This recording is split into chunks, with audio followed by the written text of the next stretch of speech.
Hey, what is going on guys? Taz here, long time no see. Just before this video starts, it'd be really appreciated if you guys could subscribe and hit that like button, maybe the bell notifications, because I'm about to pump out some really cool videos in the next couple of weeks.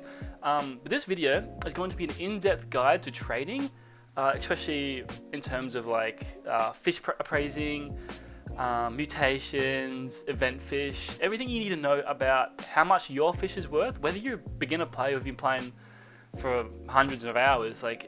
I think there's a bit of like misconceptions about the trading in this game, especially now that there's some really hard fish to get. Especially, I'm talking like the exotic pearl, moonstone, or some of the megalodons or Nessies. If you want a Nessie, like you want to know where you should be bidding for, and where to go, how to do it, and what it's worth. So I want to first jump into an Excel spreadsheet that's very useful in determining what fish are worth how much. So this is known as the official fish value list. It can be found on the official fish trading Discord server, which is a link itself in the fish Discord. Credit to these people, the value experts, for determining. And this list will update quite often, especially when new fish come out. We're going to go to the next page, which is the value list. So as you can see, each fish has different values depending on the mutations, hexed, abyssal, shiny, sparkling, or shiny, sparkly. Has its value here, and values are measured in relics. So as you know, you can either buy them or fish them up. They're a lot easier to get now than they were pre the deep update. You can see their trend, whether they're stable, unstable, and the demand. So as we go down, you can see that relics themselves are worth 1. Hexed and abyssal are obviously going to be worth a little bit more than your typical one, because you need that to open the Rod of the Deeps zone up. As you can see, hexed is a lot more easy to get than abyssal, for example, so their demand is quite low, as opposed to this, the abyssal one. Spectral serpents, they're worth quite a fair bit because they're really hard to get. If you've ever tried to fish with one of those, they are a pain. They're quite tricky to get. Whale sharks are worth just a little bit less than them. I'm not sure why, they're pretty easy to get. But most of the event fish, such as the whale shark, hammerhead, and great white, they're all going to be worth a decent amount because they're quite tricky to find, especially in public servers. Ancient depth serpents, as you can see, their demand's gone quite down, as well, they're an exotic, but they're pretty easy to get, to be honest. So I would assume that's probably their value might decrease over the next couple of days or weeks. Mutated shark, they're pretty easy to get as well. As you can see, the further down we go, the less demand there are. But colossal squids, people are still looking for them because some people can't get them. Emperor jellyfish, rubber duckies. Now the bottom 3 are quite interesting: the rubber ducky, pufferfish, and sea pickle. Especially the bottom 2, because pufferfish, as you know, it's not even a legendary or mythic. But just because its shiny effect goes like, oh, can't even make the noise. People want them, okay? No one really cares about the sparkly ones, sorry, that's why it's not worth anything, but it's the shiny ones that are actually worth something, because they're the cool ones. Pickles as well, same thing, no one cares about sparkling, it's the shiny ones because they turn into Pickle Rick from Rick and Morty, so that's why people want them. We'll go into the mutations page on the right. As you can see, this is what different mutations can affect the price of stuff. So if you didn't know this, if it's appraised, the value automatically gets decreased by half, pretty much, compared to a non-appraised one. So if you've got something cool, don't appraise it because you might get more out of it. For example, we got Aurora's 4 times the value, whereas if you were to sell it, it's 6.5 times the value. Same as Mythical's pretty easy because it's a mythical rod, that's why it's low. Nuclear is pretty high. Sinister, can't really get that much anymore. And Ghastly can't really get anymore. Unless maybe you got the Haunted Rod, I think that can catch Ghastly. I might be wrong on that, don't fact check me. Shiny, Sparkling, Big, and Giant. That's there as well. I don't even really see that. Big is 1.1 and Giant is 2. Just 2. It's just really hard to see. As you see, Giant Martyrs, Giant Mythical, Giant Abyssal, and they all go up further to see Giant, Sinister, Giant Ghastly. They're quite expensive.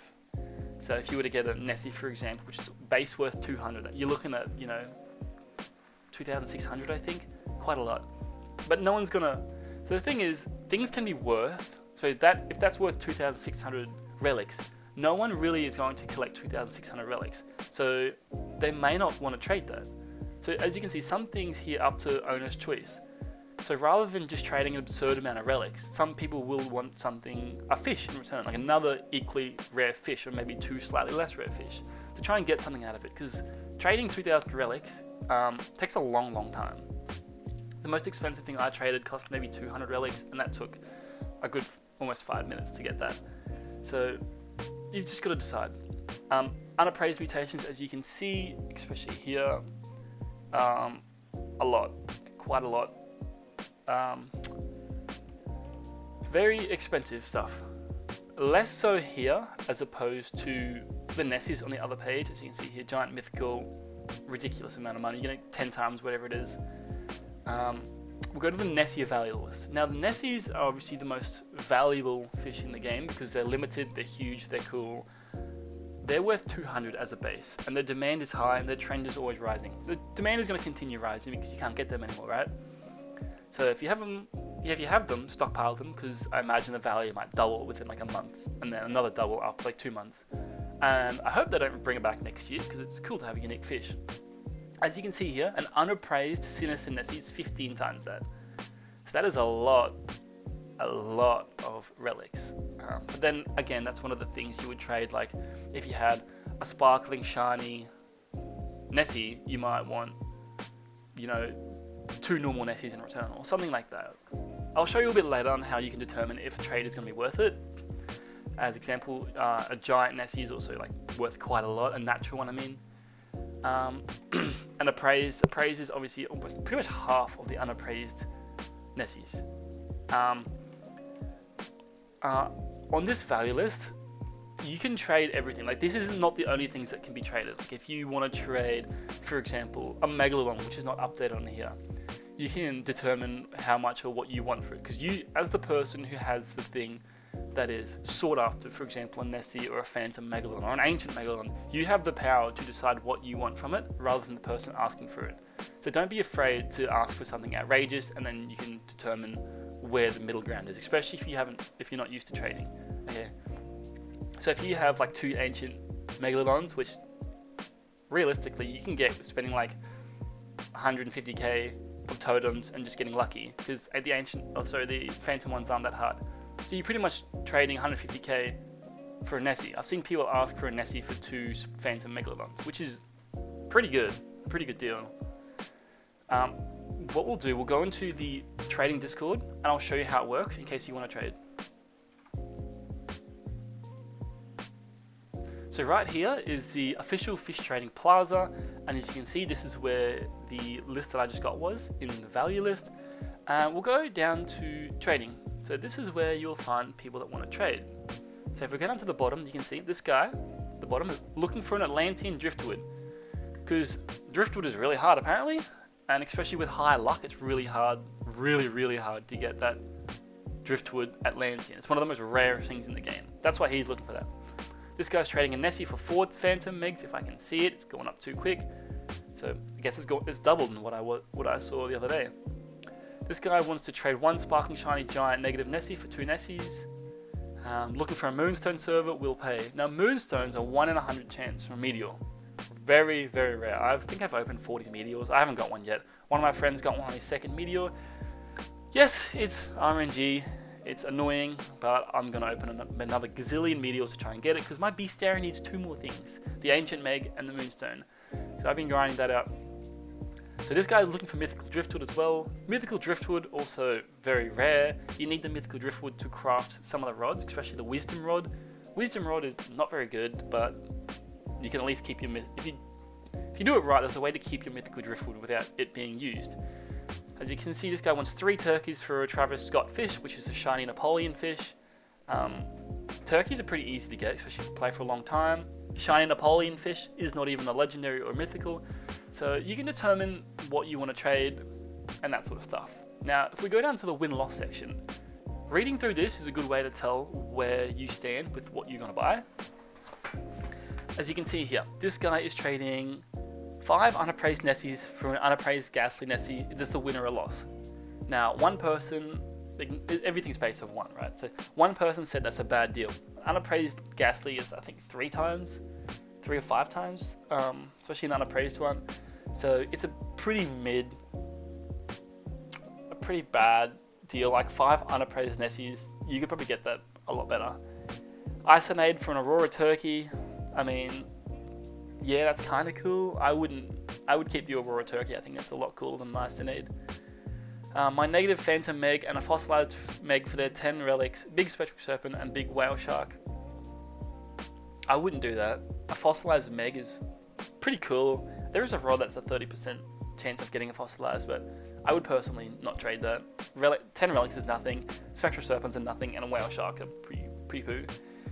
Now the way this trading works is there's usually a middleman. So if you come down to middleman requests, you can request a ticket to make a middleman, which is someone that will mediate the trade. So if you're doing high value trades like 100, 200 relics, or even like 20 relics, right? You can ask someone to hold both you and the other traders fish, or whatever you're trading, and then give it back to the other person. So there's no scamming involved. Middlemen aren't going to scam. If they do, they get banned. So, and middlemen, you should build up your reputation as a middleman. Also, you can see the rules: don't waste middleman time and that sort of stuff. So if you don't want to get scammed, I recommend using a middleman. I've used one once when I had a big Nessie deal go down. But other than that, they're not. If you can see vouchers, people will vouch here. If someone's got a high number of vouchers, they're most likely trusted. And once you've traded with someone, it's recommended that you do you do a vouch, sorry. And to do a vouch, you pretty much just do, I think, something vouch, like exclamation mark vouch. I've only vouched one person. But you can see if people if you type in like search vouchers with their name, you can see how many they have. But most people tell you how many they have. So there are some other things that are worth mentioning, especially with trading. So there are some fish that are very, very, very rare that also have no demand. For example, I think my rarest fish I ever got I think there might be, I've never seen another one, is this. It is an unappraised sparkling mythical skellyfish. Now skellyfish, obviously from the event on Halloween, skellyfish is an event fish. To get mythical is pretty hard, but I did have a mythical rod. But then to get sparkling naturally without an appraisal, this fish is very, there's probably only one of them in existence, I imagine. But no one's looking for this fish. So just because a fish is 1 in a million, 1 in a billion, one in existence, right, doesn't mean people are looking for it. Now someone might want this fish, I don't know, but that's just how the trading works, right? You trade things that are in demand, and unless someone is looking for one, or you're looking to get rid of one, no one's gonna know how it works. So, for example, and also people are collecting different things. For example, I'm collecting one of every legendary and mythical fish to make it shiny sparkly.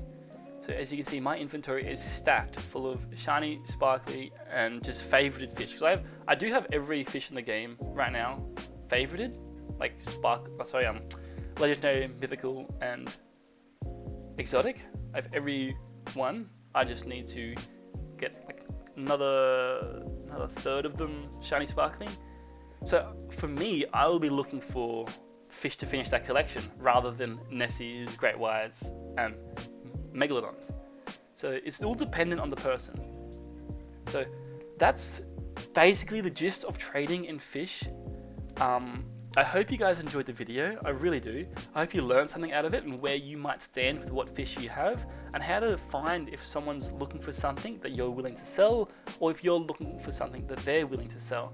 So please like and subscribe if you enjoyed this video, and if you need another more in-depth version of this trading and a little bit of more how to do it or what your fish might be worth, please just let me know in the comment section, because I'm happy to make more videos on it. So thank you so much for watching, guys, and I'll see you in another video.